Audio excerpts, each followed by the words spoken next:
Today is January 4th, 2010, and we are sitting here in a hotel room on the beach in Fort Lauderdale, Florida, watching over the Atlantic Ocean, the palm trees waving in the wind, and it's a very nice sunny day with blue skies. And we're reflecting upon this amazing country, United States of America. Well, every time we come here, we find that it's a sociological study of this great country, everything that's amazing and wonderful about it, and how this great country affects the rest of the world and the destiny of mankind.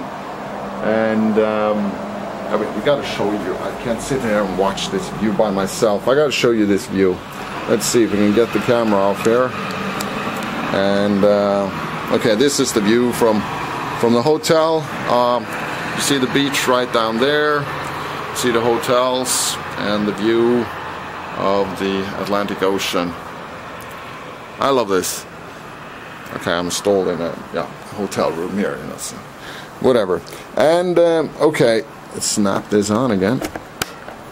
Okay, so we uploaded a couple of videos from a tea party that we attended on Saturday, and we find the Tea Party movement fascinating. Of course, some people like Gerald Celente, he believes that the Tea Party movement is really the beginning of a new revolution. He takes it very seriously.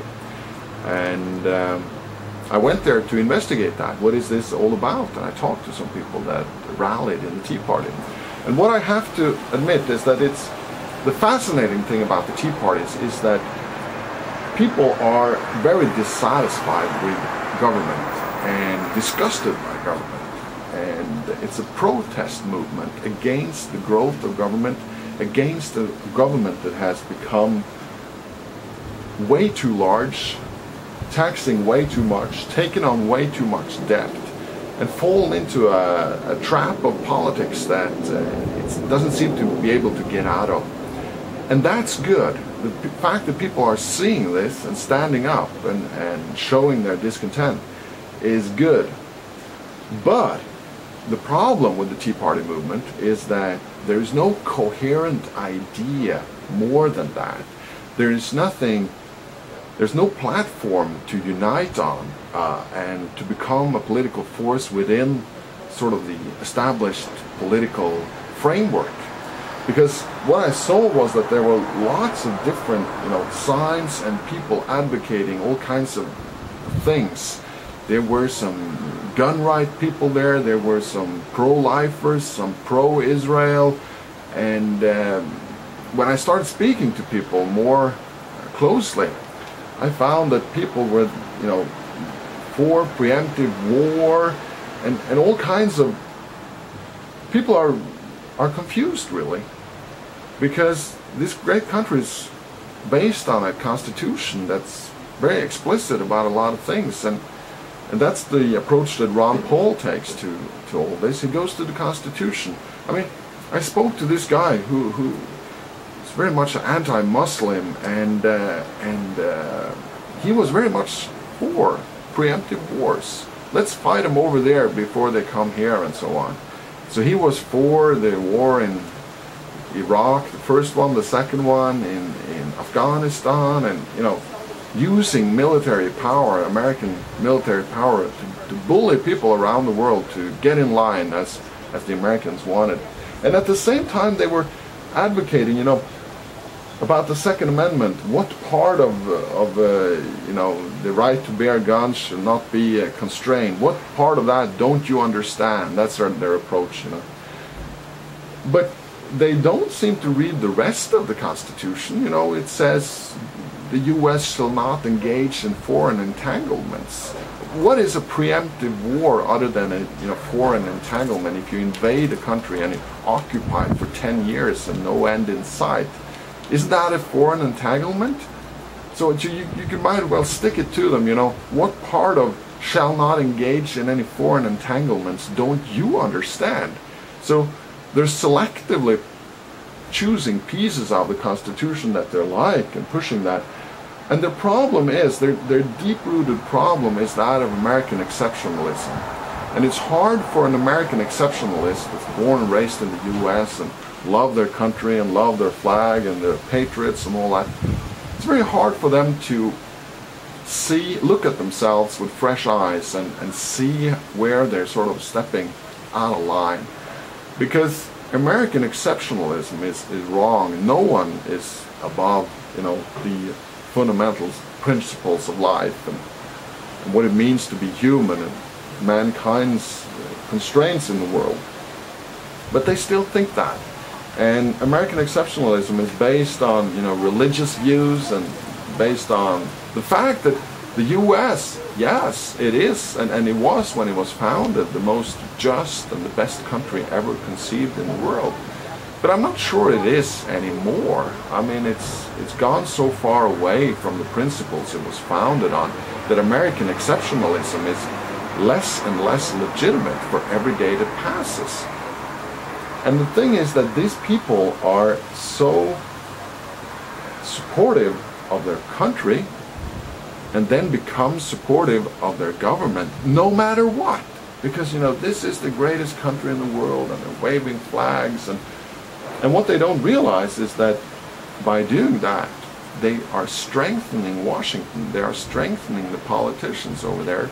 They are strengthening the power grab by special interest forces in Washington, D.C., because they will never sort of turn on their own. They will never turn on their country. They are patriots to the last drop of blood. And that is something that's actually strengthening the ability of the Washington power grabbers to bully the world around, because they know they deep down have the support of all these people. So I think Americans need to realize that it's come to a point where government will not be pulled back voluntarily. I don't think so. I think we're beyond that. The problems are so large. The country has stepped so far away from the founding principles of the United States that it will need to fall apart before something better can be created. And I still believe in the secessionist movement, that somehow America can break up, kind of like the Soviet Union did, and become something better, a more fractioned, a more distributed political landscape where the states will stand up for their own. The great Republic of Florida, where I am in now, will be the Republic of Florida and not a part of this United States of America, the huge federal government. But people need to be more critical of their own government, to be more critical of the government overall.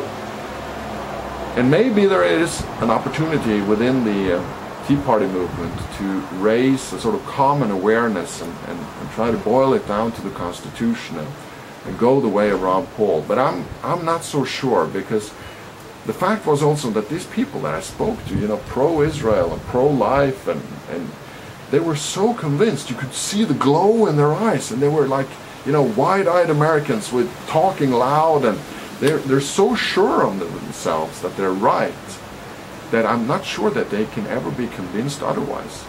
I think a good question to ask someone if you run into one of these people is, could you be wrong?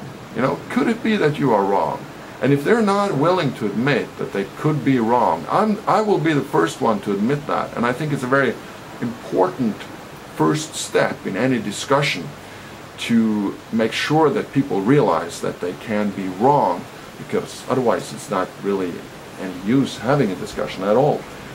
But if these people are so convinced that they are right about, military support for Israel and pro-life and all these issues, they told me that they were absolutists, and I, as a European, was a relativist, and that was the main problem. That was an approach they had to it.